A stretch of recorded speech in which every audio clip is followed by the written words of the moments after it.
May the odds never be in your favor. Probabilities of winning Christmas scratch cards. Dear Amelia Emberhart, hope you are doing good. Christmas brought many surprises this year, one of them being a batch of 5 scratch cards, one for each of us. Before diving into the excitement of scratching, we found ourselves negotiating.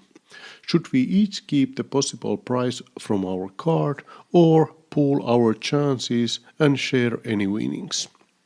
At first, some thought it would be better to gamble on their own to keep the prize for themselves. However, after a bit of reflection, considering that any one of us could win the grand prize, we agreed to share the potential rewards evenly.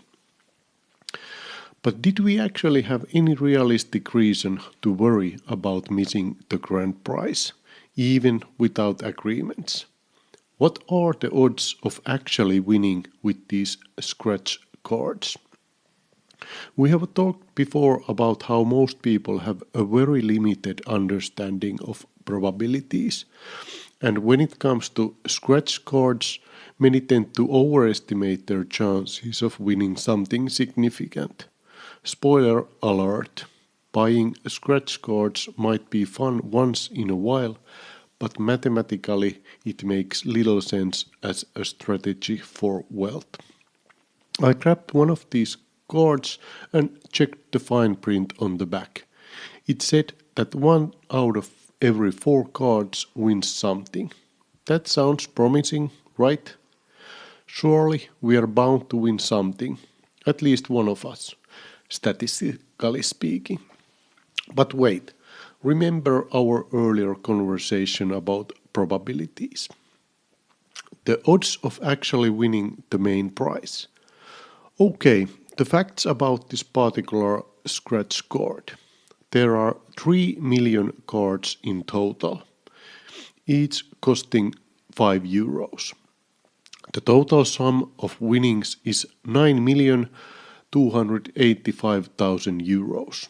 Simple math here. If you buy one card, on average, your winnings are the total amount divided by the total number of cards. So roughly 9.3 million euros divided by 3 million cards, equaling roughly 3.1 euros. So for each card you buy, you are essentially giving up 5 euros invested minus 3.1 euros on average winning, so 1.9 euros.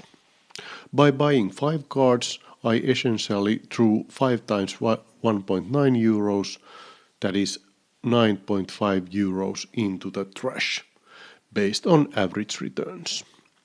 Now, I know what you are thinking. What about the big prizes? We are not just interested in the average.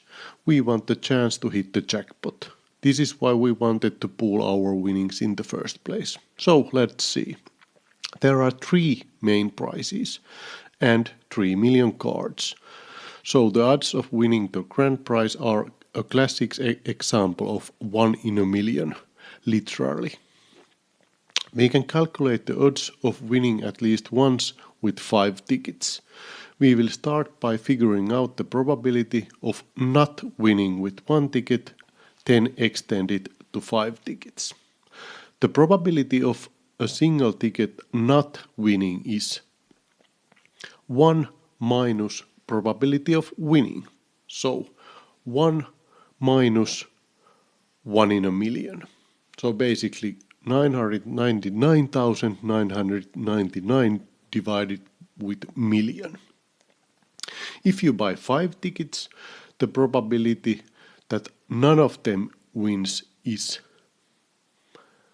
999,999 divided by million to the power of 5.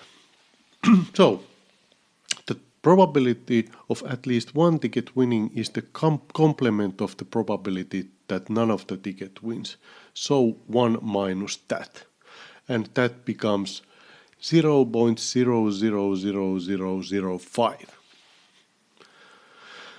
So The probability of at least one of the 5 tickets winning is approximately 1 in 200,000. So our chances of winning something significant with these 5 tickets, not high. Improving the odds, taking time or investing more. But let us entertain the idea that we are willing to keep trying. We do not want to try a sure win, as that is mathematically basically impossible. But how about if we are willing to settle for a coin flip, a 50-50 chance? If we buy 5 tickets every Christmas, how many years would it take to have a total of 50% chance of winning at least once? To calculate the number of years needed to achieve at least 50% probability of winning at least once, we can use the complement rule and cumulative probability. If you buy 5 tickets per year and do this for n years, the probability of not winning at all over n years is basically 0.999995 to the power of n. The complement is the probability of not winning at least once. And as the probability is set to 50%, also the probability of no wins is 50%. So we come to the equation 0.999995 to the power of n equals 50%. So we need to take the natural logarithm on both sides for solving n. And then making that math, we end up that n is 138,629 years. So we need to buy 5 tickets per year for approximately 140,000 years to have at least a 50% probability of winning at least once. So based on probabilities, we will not be seeing any jackpots anytime soon, like in 100,000 years to come. But we are not gonna give up, right? We cannot wait that long. If you are willing to give this game, say, 20 years, and if you are fine with the chances of a coin flip, here's the math for achieving a 50% chance of winning in the next 20 years. To achieve a 50% chance of winning over the next 20 years, we need to buy in total 138,000 times 5 tickets per year, and then divide that by 20 years. So roughly 35,000 tickets per year. That would amount to an investment of over 170,000 euros per year. So clearly that is a bit much in a chase for a 250,000 euro goal. So taking smaller prizes into the equation, how does this change the math? But what about those other prizes? With that investment, we could collect quite a collection of those wins. Yes and no. With the huge number of repetitions, we would of course win many small wins and possibly a jackpot or 2, maybe 3. However, with thousands of cards bought, our winning totals would more and more likely to follow the rules of probabilities, and the relative variation would get smaller and smaller. Our winnings altogether would most probably follow the formula of getting 3.1 euros back for every 5 euros invested. Let's see if we can uncover any ideas by exploring the other major prizes. The second highest prize is 5,000 euros, and there are 10 such prizes. That could cover half of a family vacation. Right.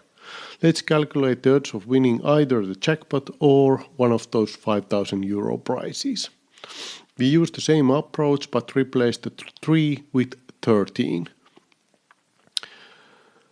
The chances are still slim, but better than with the grand prize alone.